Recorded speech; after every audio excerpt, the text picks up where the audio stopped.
ஓம் வக்ரதுண்டாயக்கும். ஐஸ்வர்யம் அஸ்ட்ரோ நேயர்களுக்கு வணக்கம். விருச்சிகராசி நேயர்களே, உங்களுக்கு ஐப்பசி மாதத்தில் எந்த விதமான பலன்கள் ஏற்பட போகிறது என்று பார்ப்போம். விருச்சிகராசி நேயர்களே, உங்கள் லக்கணத்தில் கேது இருப்பதால தாராளமான பண வரவு ஏற்படக்கூடுங்க. உங்கள் ஒழுக்கம் மேம்படும். எடுத்த காரியம் எல்லாவற்றிலும் உங்களுக்கு வெற்றி கிடைக்கும். உத்தியோகத்தில் இருப்பவர்களுக்கு பதவி உயர்வும் சம்பள உயர்வும் கிடைக்கக்கூடிய மாதமாக இந்த மாதம் அமையும். உங்கள் ஆளுமை திறனும் செயல்திறனும் அதிகரிக்கும். உங்கள் உடல்நிலையில் இருந்த பிரச்சனைகள் நீங்கி உடல்நிலை முன்னேற்றம் அடையும். 2இல் குருவும் சனியும் இருப்பதால் தன குடும்பஸ்தானத்தில் இருக்கிறாங்க. அதன் மூலமாக திருமணம் தடைபட்டவர்களுக்கு திருமணம் இனிதாக நடக்கும். உங்கள் குடும்பத்தில் மகிழ்ச்சியும் சந்தோஷமும் அதிகரிக்கும். தொழிலில் லாபத்தை இரட்டிப்பாக அடைவீர்கள். தாராளமான பண வரவு ஏற்பட்டு பொருளாதார உயர்வை இவர்கள் கொடுப்பார்கள். தொட்டதெல்லாம் இந்த மாதம் உங்களுக்கு பொன்னாகக்கூடிய மாதமாக அமையும். கொடுத்த பணமெல்லாம் கைக்கு வசூலாகும். சிறு சிறு செலவுகளையும் ஏற்படுத்தி கொடுப்பார். 6இல் செவ்வாய் இருப்பதால் ருண ரோக சத்துருஸ்தானத்தில் இருக்கிறாருங்க. உங்கள் உடல்நிலையில் இருந்த பிரச்சனைகள் முற்றிலுமாக நீங்கிவிடும். எதிரிகளை வெல்லும் துணிச்சலை உங்களுக்கு செவ்வாய் கொடுப்பார். அதன் மூலமாக வெற்றியையும் கொடுப்பார். தொழிலில் நல்ல லாபமும் வெற்றியும் மேன்மையும் அடையும். உங்கள் வருமானம் பன்மடங்காக உயரும். மாணவர்களுக்கு கல்வியில் இருந்த பிரச்சனைகள் நீங்கி முன்னேற்றம் கண்டிப்பாக உண்டு. 7இல் ராகு இருப்பதால் கணவன் மனைவி இடையே ஏற்படும் சிறு சிறு பிரச்சனைகளை அலட்சியப்படுத்தி விட்டால் நல்லதொரு முன்னேற்றத்தை கொடுக்குங்க. ஒற்றுமையை அதிகரிக்கும். பிள்ளைகளால் உங்களுக்கு பெருமையும் மகிழ்ச்சியும் ஏற்படக்கூடும். கூட்டு தொழில் பார்ட்னர்களிடையே விட்டு கொடுத்து அனுசரித்து செல்வது நல்லது. உறவினர்களிடையே இருந்த பிரச்சனைகள் நீங்கி ஒற்றுமை அதிகரிக்கும். வெளியாட்களிடம் பழகும்போது மட்டும் இடைவெளி கடைபிடிப்பது நல்லது. அது வீண் பிரச்சனையை தவிர்த்து கொள்ளும்.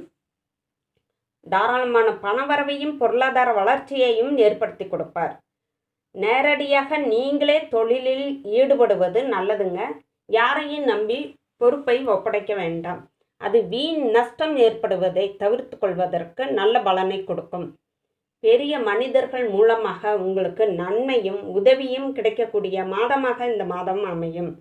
குலதெய்வ வழிபாடு செய்து வருவது மிகவும் நல்லதுங்க. புண்ணிய ஸ்தலங்களுக்கு சென்று வாருங்கள். 11இல் புதன் லாபஸ்தானத்தில் இருப்பதால் தொழில் மிக சிறப்பாக நடக்கும். அதன் மூலமாக நல்ல லாபத்தை அடைவீர்கள். கொடுக்கல் வாங்கலில் மட்டும் சிறிது கவனம் தேவை. பணத்தை யாரையும் நம்பி ஒப்படைக்க வேண்டாம். சகோதர சகோதரிகளிடையே இருந்த பிரச்சனைகள் நீங்கி ஒற்றுமை அதிகரிக்கும்.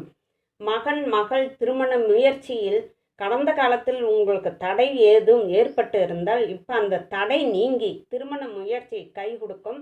திருமணம் நடக்கும். காரிய அனுகூலம் கண்டிப்பாக உண்டு. செலவுகளை மட்டும் நீங்கள் கட்டுப்படுத்தி கொண்டு நல்ல சேமிப்பை உயர்த்தி கொள்வது உங்களுக்கு நல்லதுங்க. ஆடம்பர செலவுகளை முற்றிலுமாக தவிர்த்து கொள்ளுங்கள். மாணவர்களுக்கு படிப்பில் நல்ல வெற்றி கிடைக்கும். 12இல் சூரியன் இருப்பதால் மாத பிற்பகுதியில் புதனும் சூரியனுடன் இணைவதால் உங்களுக்கு நல்ல பலனே கிடைக்குங்க.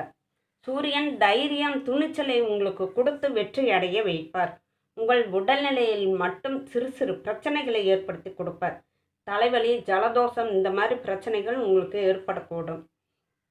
நீண்ட தூர பிரயாணமும் அதன் மூலமாக நல்ல லாபமும் உங்களுக்கு கிடைக்கும். அந்த நீண்ட தூர பிரயாணமும் உங்களுக்கு தொழில் வேலை நிமித்தமாக ஏற்படக்கூடுங்க.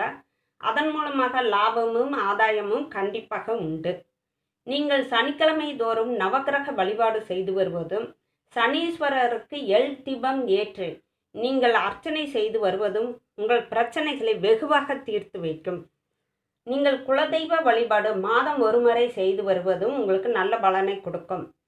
உங்கள் உடல்நிலையில் இருக்கும் பிரச்சனைகள் நீங்கள் விஷ்ணு ஆலயத்திற்கு சென்று விஷ்ணுவுக்கு அர்ச்சனை செய்து வருவதும் துளசி மாலை சாற்றி வணங்கி வருவதும் உங்கள் உடல்நிலையில் நல்ல புத்துணர்ச்சியை ஏற்படுத்தி கொடுக்குங்க. உடல்நிலையில் இருக்கும் பிரச்சனைகளை தீர்த்து வைக்கும். நன்றி, வணக்கம்.